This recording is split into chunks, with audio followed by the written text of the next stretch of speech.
SVT, viens apprendre aujourd'hui. Voilà, nous allons parler très rapidement des différents types de chromosomes.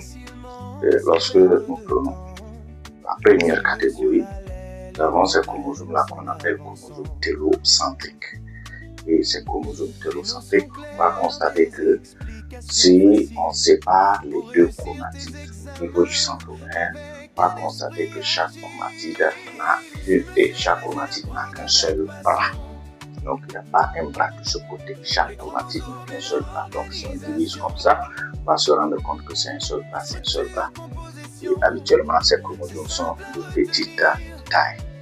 Ensuite, lorsque nous prenons ceci, on les appelle les chromosomes acocentriques. Acocentriques, lorsqu'on divise comme ça, on va constater quand même que chaque chromatide a deux bras. Mais il y a une très grande différence entre ces deux bras-là. Ce bras-là est très court par rapport à l'autre bras. Ça, ce sont les chromosomes acocentriques.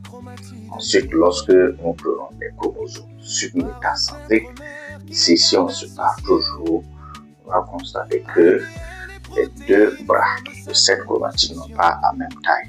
Mais la taille aussi, la différence n'est pas très grande comme le cas ici. Ça, ce sont les chromosomes submétacentriques. Et enfin, les chromosomes métacentriques, lorsque nous prenons ces chromosomes métacentriques-là, on va constater que lorsqu'on prend une seule chromatide, les deux bras ont la même taille. Donc, on a principalement 4 types de chromosomes. Les chromosomes télocentriques, les chromosomes acocentriques, les chromosomes submétacentriques et les chromosomes métacentriques. Maintenant, concernant le nombre de chromosomes, ça varie d'une espèce à une autre.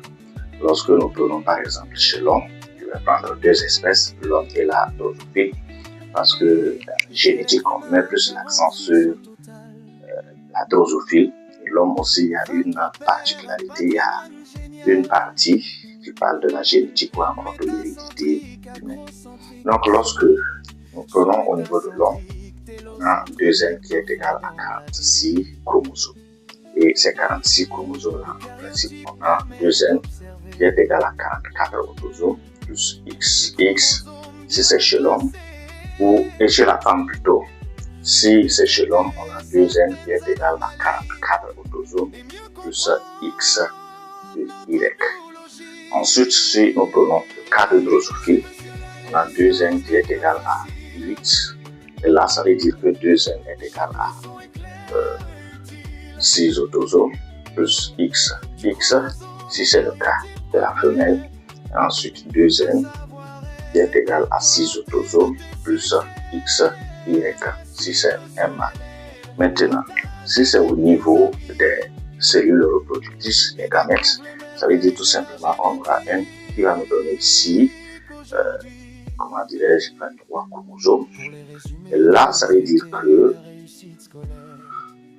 on peut se retrouver avec des gamètes qui ont N égal à 22 autosomes, plus tout simplement X, et d'autres qui ont N égal à 22 autosomes, plus tout simplement Y. Voilà.